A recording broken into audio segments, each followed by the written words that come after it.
Okay, we're on Yevamot Perak Yud Mishnah Chet, 8th Mishnah, which is recording hopefully, 8th Mishnah in the 10th chapter of Yevamot. We're continuing to talk about the exploits of a 9-year-old. So we learned in the last Mishnah, okay, that the bi'ah of a 9-year-old was a machloket. According to the Tanna Kama, it creates safek, it creates some kind of connection. And according to Rabbi Shimon, it either creates a connection or it doesn't create a connection. But so therefore, we're going to see the same argument in the new case. Let's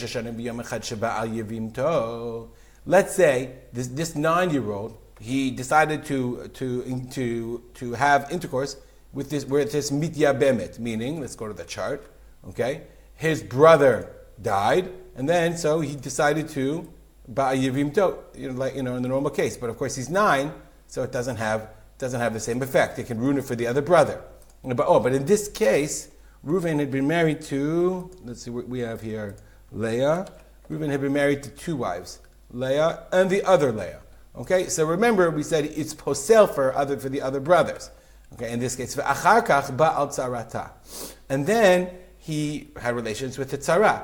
So the Mishnah says pasal al yedei atzmos. If he only had relationships with Leah number 1, then when she got older, he could do yivum.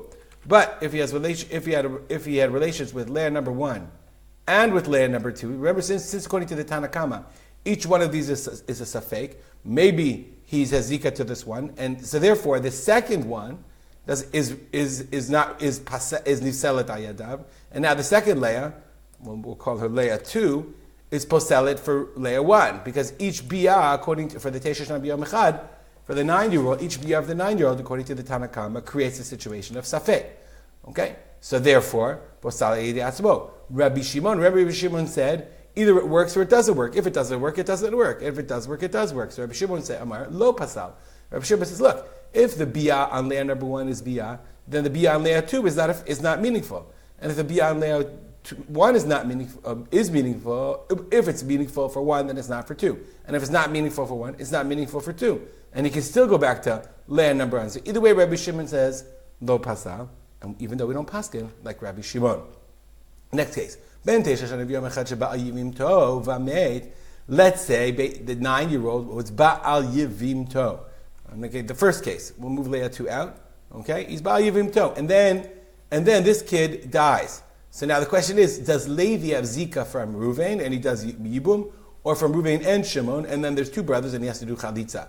Mishnah says choletzet velo mitya bemet. You have to do choletzet. Why? Remember, we have a safek according to the Tanna Kama. So the zika of 2 should be biyato shazeh hakatan k'ma'amar begadol lo yatzat b'dei zikat nefila rishona. Meaning the biyah of this young kid, of this 9-year-old, has meaning in order to create a connection and not remove the zika of the first one. If Shimon was older, if he was 13, then Levi could do yibum on Leah as Shimon's wife. But Shimon was only 9. Therefore, the zika of Reuven remains, and therefore Levi has to do chalitza. He can't do yibum. Nasa isha v'ameid. Let's say in a regular case, okay, and the 9-year-old married a woman. Harezo petura. It's nothing. It's not as if she's married. A 9-year-old, even though the biyah for the purpose of yibum Chazal made meaningful, nonetheless, in real halachic status, avagav de biyato biyah, even though his intercourse is considered halachic, he still can't marry anyone until he's mature, until he's an adult. He's not an adult. So this whole halacha of the 9-year-old is related to a yevama.